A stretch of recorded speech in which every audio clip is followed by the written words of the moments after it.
Ահա լավ։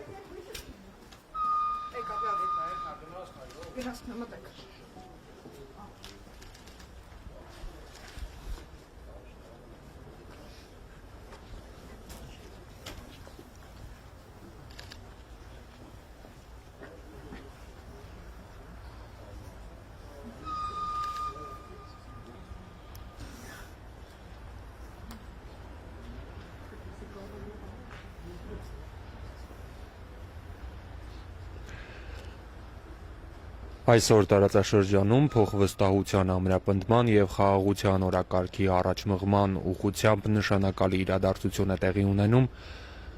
Ադրբեջանի կողմից Հայաստանի ուղղությամբ բեռնափոխադրումների սահմանափակումների վերացման արդյունքում Հայաստան է ժամանում Ռուսաստանից մատակարարված հացահատիկը տեղափոխող գնացքը, որն անցել է Ռուսաստանի, Ադրբեջանի եւ Վրաստանի տարածքով եւ հիմա հատում է Հայաստանի սահմանը։